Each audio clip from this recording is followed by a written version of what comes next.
রাত্রে 3:30 ওর গাড়িতে ডাকাইত আক্রমণ করছে, কিন্তু ডাকাইত সরে গেছে, গাড়ি ক্ষতি করছে, আমাদের কারো কিছু হয়নি। এই সময় ডাকাতদের ভয় করি না। এই যারা মানুষ খুন করে টঙ্গীর ময়দানে, এই সিদ্ধার পরে কিছু কুলাঙ্গার আছে, ওরা সে খুনে গেছে। এই কুলাঙ্গাররা, সিদ্ধার পরে কুলাঙ্গাররা, ওরা টঙ্গীর ময়দানে মারতে গেছে, খুন করতে গেছে। এরা খুনি, এরা ডাকাই। এদেরকে চেহারা দেখা আমি বলবো সাবেক চেয়ারম্যান সাহেবকে, আমরা দেখো আগে সেলিম চেয়ারম্যানকে বলবো, এই কুলাঙ্গারদেরকে যদি মুসলমান হয়ে থাকে, মানুষ হয়ে থাকেন, দেশে তারা এই দেশে আজ আদর করে, তারপরে তো বাঁচতে পারবেন না। আপনার সেলিম চেয়ারম্যান বাঁচতে পারবে না। কুলাঙ্গার খুনি, এই খুনিরা মানুষকে খুন করতে পারে। তারা কি কোনোদিন তবলিগ করছে? তবলিগে খুন করায়, তবলিগে খুন শিখায়, চিল্লাকে খুন শিখায়। ওরা খুন মানুষ মারে, ওরা আগেও মারছে, এবারও মারল। এরপরে সরকারকে বলছি, আমি মহাসমাবেশে বলছি, আজকে বলতেছি, আদি মুসলমান মাহফিলের ভিতরে সরকার যেন সাবধান হয়ে যায়। এই খুনিদেরকে যদি সরকার দেখা দেয়, আগামী শুক্রবার দিন সারা বাংলাদেশে সমস্ত মসজিদে বিক্ষোভ মিছিল হবে। আগামী সবাই করবেন তো?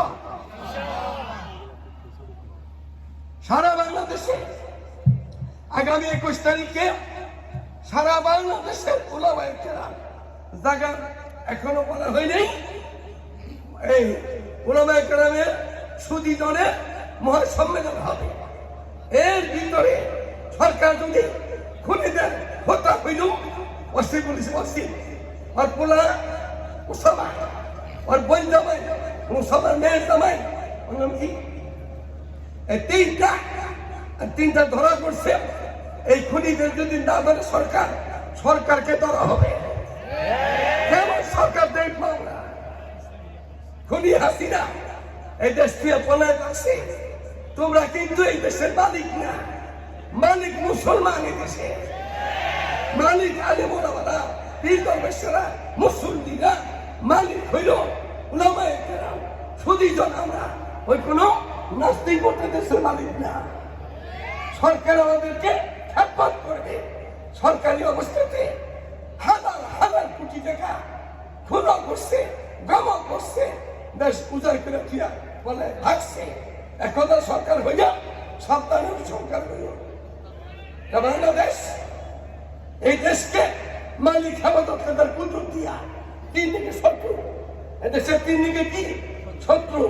পশ্চিমের শত্রু, পূবের শত্রু, উত্তরের শত্রু, মোদী শত্রু। এই শত্রু দক্ষিণে কি? সাগর। দক্ষিণে কি? সাগর। আল্লাহ তাআলা কুদরত দিয়ে আমাদের হেফাজত করতেছে। কুদরত দিয়া বাঁকা চোখে দেখলে মোদী চোখ দিয়া মোদী চোখ ফালাই দেওয়া হবে ইনশাআল্লাহ। আমাদের এই মহিলাদের গেছে দুনিয়ার কোনো ভালো দেশে জায়গা নেই, জায়গা পাই নেই। কোথায় গেছে? মোদী দেশে গেছে। আমরা গরুর গোস্ত খাই, হাতি চালাই খাই, গরুর ন্যাসমন্ত ভালো ঔষধিটা খাই, আমরা গরুর দুধ খাই, গরুর মাগজ খাই, গরুর সিংহ থেকে না হয়, গরুর চামড়া বেচা কেনা হয়, ওরা বেচা কাজে লাগাই, এগুলি খাই। আর মুখ দিয়ে গরুর সোনা খায়।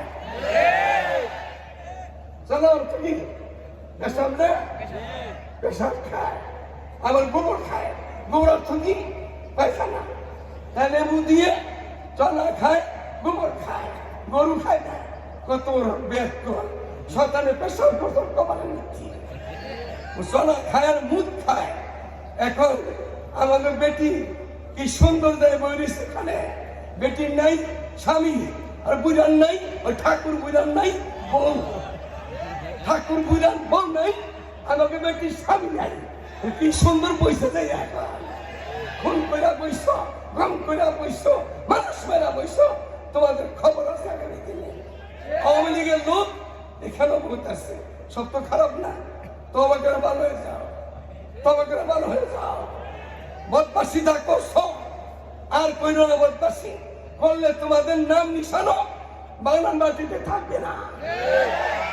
তোমরা 40 সাল পর্যন্ত দেশ চালাইবা এরকম মনে করছি না। তোমাদের কে ধরে? পুলিশ বাহিনী তোমাদের, হাসিনা দেওয়া, বর্ডার ঘাট তোমাদের, আর্মি তোমাদের, র্যাব তোমাদের। র্যাবের ছেড়ে দেয় টাকা টুকা খাইয়া, পুলিশের ছেড়ে দেয়, আর্মি ছেড়ে দেয়। রবে যেদিন ধরবো আর সাথে না রে আর রবে দই না ছাড়বো না। রবে বেটিরে দৌড়ছে, ওই রবি তো আমাদের, ওই রবি তো আমাদের। যে রবে ধরছিল নীল নদীর মধ্যে ফেরাউন রে চুবাই মারছে না। যেই রবে ধরছিল নমরুদ রে নেংরা বসা দিয়া মারছে। যেই রবে দিয়ে আমাদের ওই সাতটাদের ওর ঘরে ঢুকতে দেয় নাই, যে রবে আবু জাহালে মারছে, ওই রবে হাজার হাজার বছর পরে শেখ হাসিনা রে একদম সোজা করে ওই বুদ্ধির লোকে পাঠিয়ে দিয়েছে। সাবধান হয়ে যায়, সাবধান হয়ে যায় কবরবাসীরা। আমি বলবো শীতল যে কথা আছে ওরা যে তওবা করে আমাদের সরকার বাড়ি মুক্তিবিদার সব আপনাদের সামনে আছে। আমাদের মুক্তি জাকির সাহ টিকিট মানুষ বহুত মুজাহাদা করে এত বড় মাসা বানাইছে। উনিও এখানে আসছিল। মাওলানা মামুনুল হক সাহেব আপনাদের সামনে আসতেছে। ওদের সুযোগ দেওয়া হইল, ওদের তওবা করে ভালো হয়ে যায়। ওরা যদি অশান্তি তৈরি করে ওদের চামড়াও থাকবে না। আল্লাহ এগুলো করতে না হয়, আল্লাহ ওদের মাফ করে দেবে। আমার সাথে কথা বলেন, নবী পরে নবী পরে সংসদে বেদাতে বেদাতে হারামে হারাম নাই, হারাম পিস্তলে, হারাম বন্দুকের নালে, হারাম শক্তিতে, হারাম আর্মি বাহিনীতে, হারাম পুলিশ বাহিনীতে, হারাম বাহিনীতে, হারাম মোটরের মধ্যে, হারাম হাসিনার নিত্য কোনো হারাম নাই। হারামে কি নাই? হারাম নাই। বেদাতে হেদায়েত নাই, হারামে হারাম নাই। কাদিয়ানিরা কাদিয়ানিরা কাদিয়ানিরা কাফের। কোন বাতিলের সাথে ইনশাআল্লাহ চলবো। 3টা কাজ বেশি করার চেষ্টা করবো। সালাম বেশি দিব, শান্তি পাবো। কি দিলে শান্তি পাবো? সালাম বেশি দিব, শান্তি পাবো। মেহমানদারি করবো, বরকত পাবো। তাহাজ্জুদ করবো, আল্লাহ তাআলাকে খুব কাছে পাবো। চেষ্টা করবো ইনশাআল্লাহ। আর 3টা কাজ ছেড়ে দেওয়ার চেষ্টা করবো। মিথ্যা কথা বলবো না, ধোঁকা দিব না, জুলুম করবো না, ছেড়ে দেওয়ার চেষ্টা করবো ইনশাআল্লাহ। আজ ইনশাআল্লাহ আমাদের শীতল কবরবাসীদের রুহুল মাগফিরাত কামনায় মাহফিল আল্লাহ তাআলা সমস্ত কবরবাসীদের মাফ করে দেয়, সুস্থ তাকে সুস্থ করে দেয়। যুব সমাজ এই যুবকেরা খেদমত করতেছে, ময়দানে বসে আছে। এই যুবকরা আমাদের ভবিষ্যৎ উজ্জ্বল নক্ষত্র। এরা আগামী দিনে মেম্বার হবে, কাউন্সিলর, চেয়ারম্যান হবে, থানার ওসি হবে, জেলার এসপি হবে, ডিসি হবে, মন্ত্রী হবে, মিনিস্টার হবে, ধনী হবে, দেশের খেদমত করবে। আল্লাহ তাআলা যেন যুবকদেরকে, এই যুব সমাজকে বাবা মা নেককার সন্তান হিসাবে আল্লাহ কবুল করে।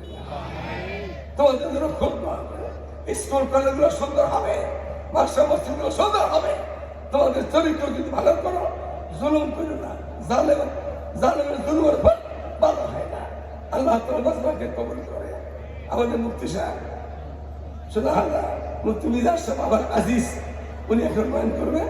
এরপরে আপনাদের মনে আকাঙ্ক্ষিত মানুষ বাংলার বড় মহাব্বত বাবুল হযরত মাওলানা মামুনুল হক সাহেব উনি আসবেন, আপনার বয়ান করবেন। আমি আপনাদের বিদায় নিলাম।